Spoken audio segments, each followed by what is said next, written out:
I'm Blue Allen. I'd like to talk to you today about the importance of being on the correct lead.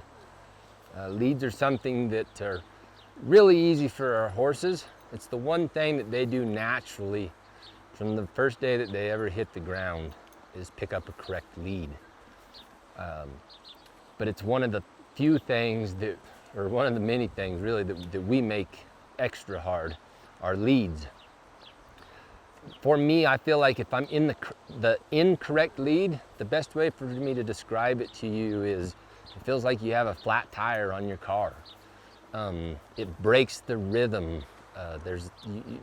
You don't move with your horse like you maybe do when you are in the correct lead.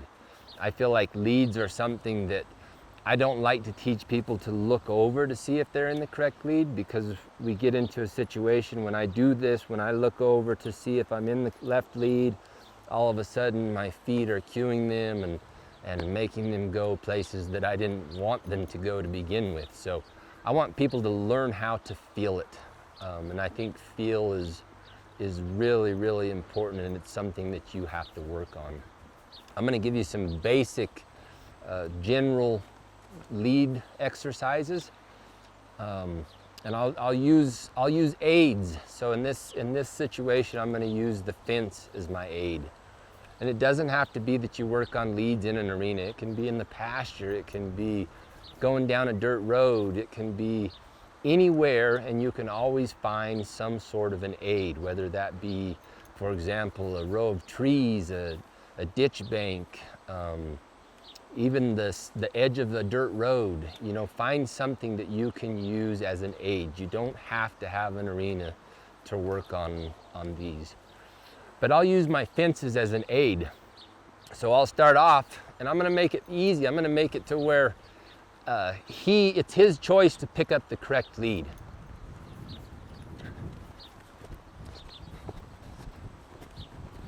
So I'm gonna lope around here. As I start to get to my fence, I want to come in at a 45-degree angle. I'm going to set, get my stop, my nose, right foot, and I'll just lope him back off. If I practice these little exercises, pretty soon it gets to be where it's no big deal for me to run over here, set, get my nose, left foot, lope off. The thing that I like the most about this exercise too is I'm teaching him to get the correct leads, but if any time I feel a brace or something that I don't like, it allows me to work on it and break it all down again. So let's say I come into this circle, I get my stop.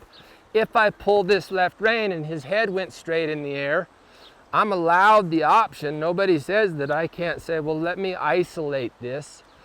Pull this rein again, isolate what's going on till you soften up, put my right foot on, cluck, lope off.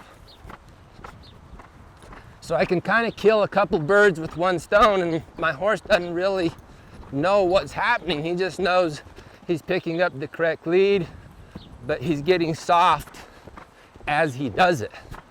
The other thing that I like about it so much is that it allows him to push out of this. So when he leaves here, he's actually driving from his hocks to his front end.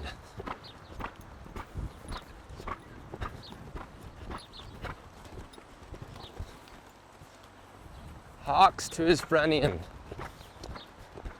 And I can use this to speed his feet way up, or I can use it to help slow his feet way down. If I leave here and I take my time, I can let him walk out, cluck, lope off. If I want to teach him more about speeding his feet up, once I leave the turn, I might make him run harder. In his mind, the next time I do it, it makes him feel like once he leaves the turn, he needs to go somewhere. He needs to go cover some ground and get somewhere. But the turn itself is just slow and methodical, with his nose and everything being correct and precise. So just an easy little exercise for you to work on yourself as well as your horses. Their leads and also just keeping the brace out of them. It's a great exercise that goes hands in hands.